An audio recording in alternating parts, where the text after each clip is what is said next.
What's up, Internet? It's OwlClaw Performance. Check out this Delica that we put a Just Race Parts 14-in-1 gauge kit into, and we're doing testing on this brand new intercooler kit we're trying to come out with. Not only is this gauge kit a game changer, allows us to monitor EGT, boost, wideband O2, intake air temp, trans temp, and water temp, and there's a bunch more spots. Those are the ones that we're just trying to keep an eye on for this particular test. You can also do speed, tach, fuel pressure, oil temperature. I forget what all the 14 are, but it is a game changer. It allows us to see exactly what's going on with the fueling under the different loading conditions and different throttle positions. So you could probably hear the highway, we're just off and we're running that same hill that we tried to get a baseline on last time, but now it's fully instrumented. So let's check it out.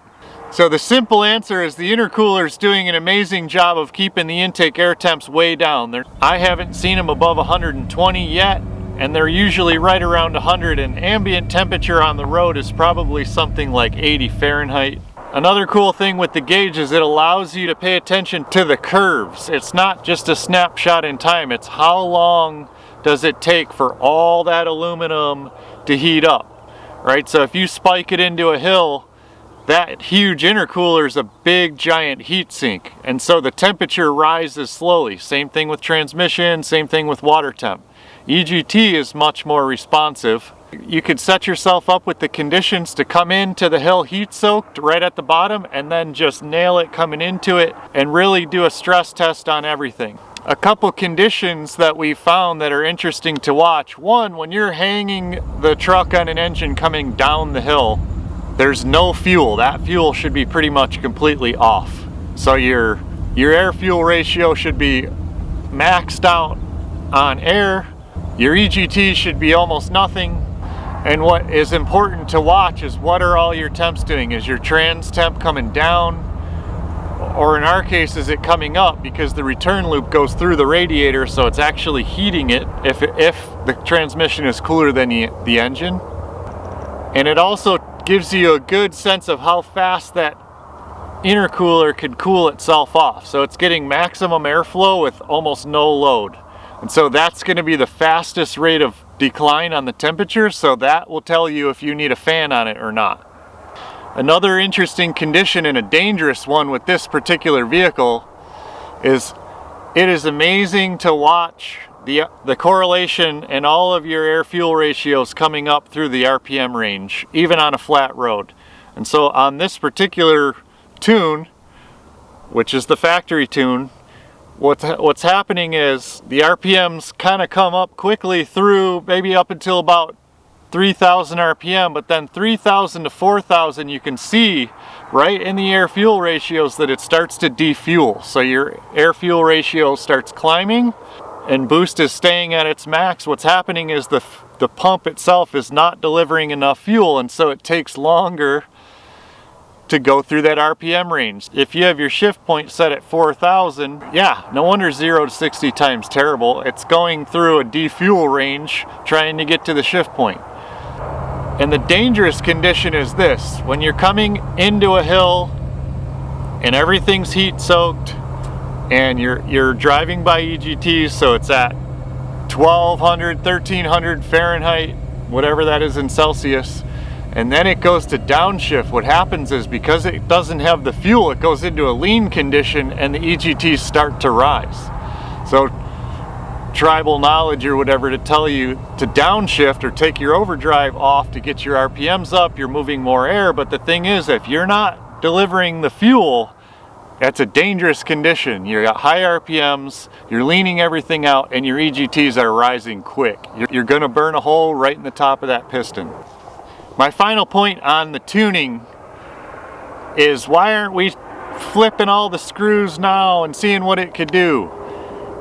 The concept of a direct injection engine is pretty simple. It's basically a heat engine. You have oxygen, a fuel source, and time. That's it. So what you could do is just imagine or assume that you can stuff as much air in that engine as you possibly could, and that's fixed. Then we pick a 6% grade at a certain speed so the load is fixed. And now you can start playing with fuel and isolate all of those parameters and watch your air, fuel, and EGTs to really dial that pump in. And here's kind of my gripe with dyno tuning. It's not a practical application. You're going from 0 to max horsepower for about 5 seconds. And up to redline. What is the purpose of that?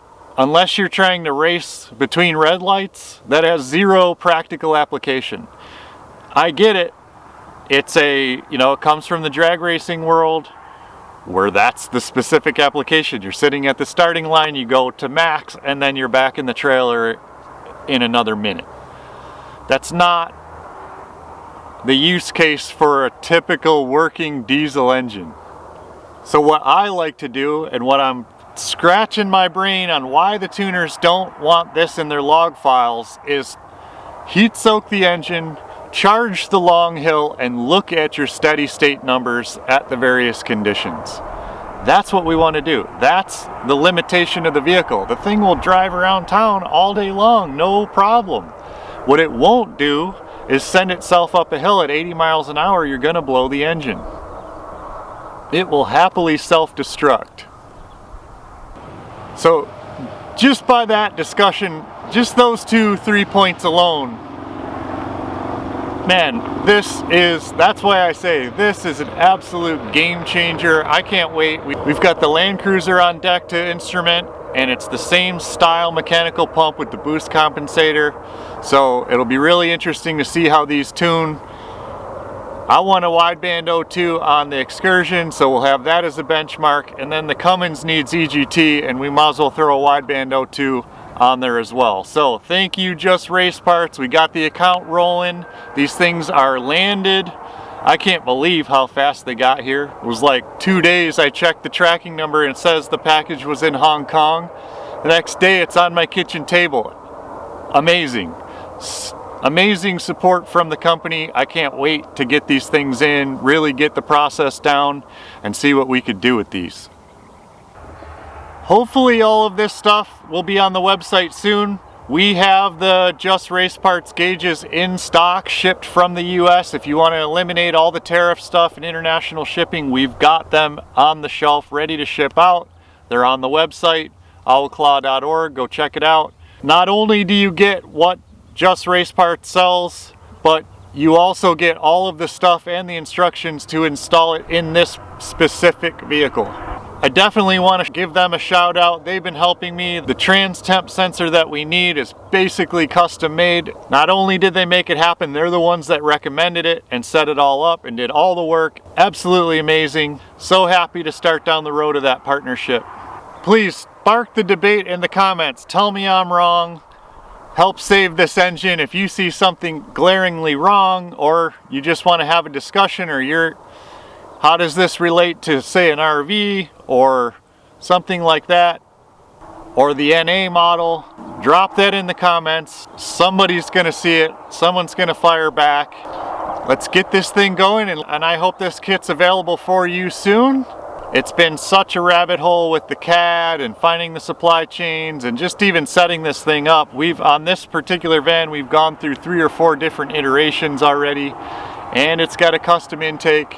And if you want to keep your factory intake, we're going to have to bridge that gap a little bit and play the game. So again, we're willing to work with you to get it out there, but somebody's got to take the leap. We need another van to do from factory to full install, to do all the instructions, to troubleshoot all those different various models. Again, nothing's perfect, but we're trying. Reach out. We want to work with you. Anyway, don't forget to like and subscribe. Hope you found that interesting, and we will see you on the next one.